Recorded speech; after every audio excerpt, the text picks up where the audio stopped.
Mark Clouse was named the new president starting in January, and I think he's got a pretty full plate, obviously, that they're going to have to deal with. The biggest thing that is going to be taking shape in January is the stadium, and they're going to have to start getting a move on that ASAP if the RFK land has been released by the federal government, which we'll know in the next couple of weeks.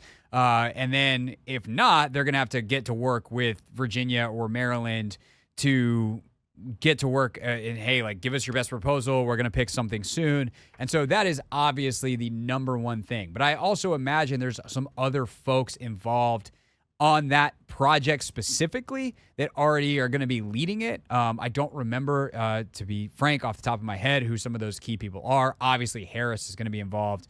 I would imagine Mitchell Rales will be involved. Mark Ine, Magic Johnson could certainly be involved on multiple fronts. I know that the Washington Spirit have talked about getting involved at the RFK site, and Magic as a co-owner. They're a minority partner with Michelle Kang. So there's that. There's other folks from other teams that want in on that site. And I also do wonder, by the way, with Adam Silver being in town yesterday, was he with Roger Goodell and Josh Harris on Capitol Hill yesterday? Because one of the sites that has been named is for potential practice facility for the Wizards. It would involve cooperation between Josh Harris and Ted Leonsis, which would be kind of funny because they're obviously rivals in the NBA and the NHL, but they can get together and say, hey, this is good for DC, let's do it. And Adam Silver's involved. Like, that's definitely interesting as well. But we'll talk about all that with Eric Flack coming up at 6 o'clock. But beyond the stadium, I would love to know what you, the fans, think is the most important thing that you'd want to tell the incoming president, Mark Clouse, who, again, is leaving the Campbell's company to take this job. Anthony, do you have a ready to go? First of all, Anthony, just real quick, do you need to turn the heat up in there that you're sitting there in your full-on puffer jacket? Do I need to turn the heat up? Yeah.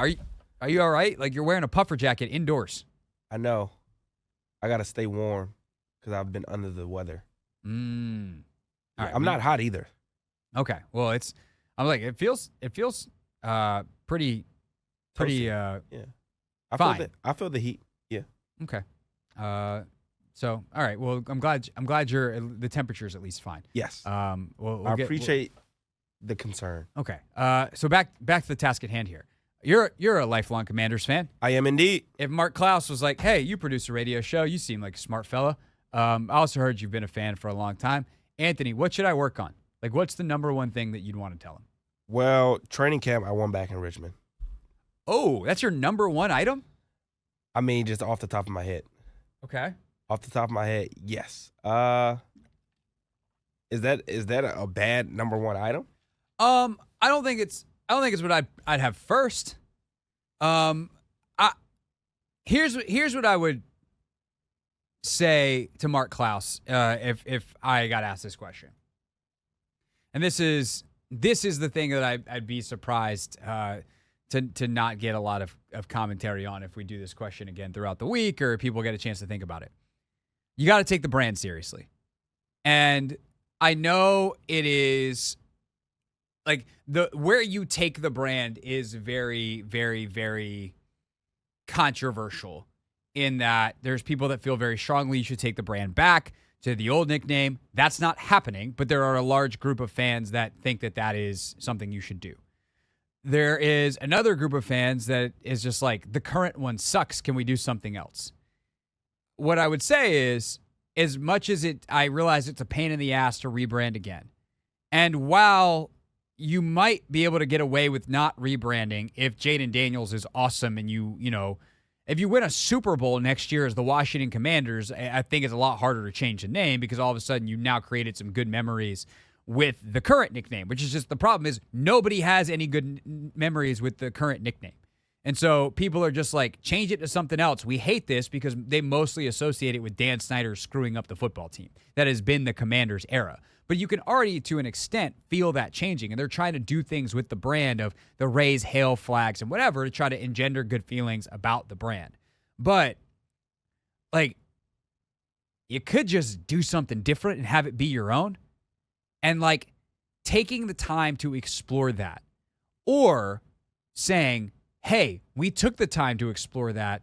We don't think it's the right move. We realize that people are unhappy, but it's staying. We are the Commanders. Well, wait, where's Doug? We are the Commanders. Wait, punctuate, please. End it. It's a huge distraction in terms of the team being talked about. Take it seriously. Do the work. Find out if it's something you need to do. If you do that process correctly, unlike the yahoos who did it that landed on Commanders, and then be done. Figure out what it is that needs to stay. Figure out if you want to do any kind of homage, whether it's just the colors, whether it's like whatever it is.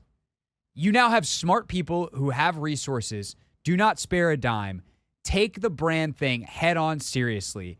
Quit trying to tell fans, it's not a big deal. We'll get to it eventually. Because I think too many people care about it too much to ignore it.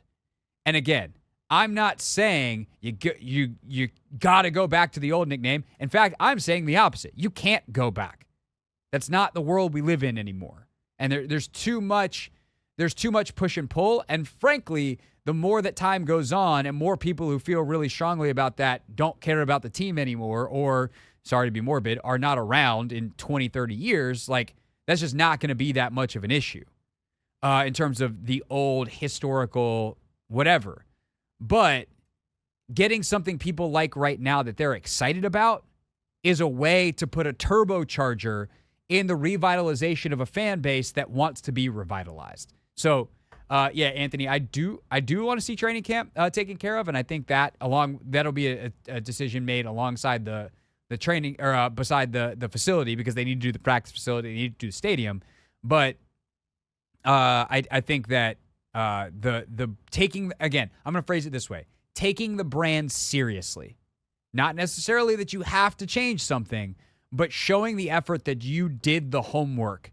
And if the homework says we should stay where we are because the sentiment is changing and it's not worth the time or money once you've done the research, then at least I think you have some credibility. There's going to be some folks who are never happy, but you're not going to make everybody happy. And they'll be loud, and that's fine. But it just becomes a lot easier to tell them, hey, they looked at it. We're not talking about it anymore. That book is closed.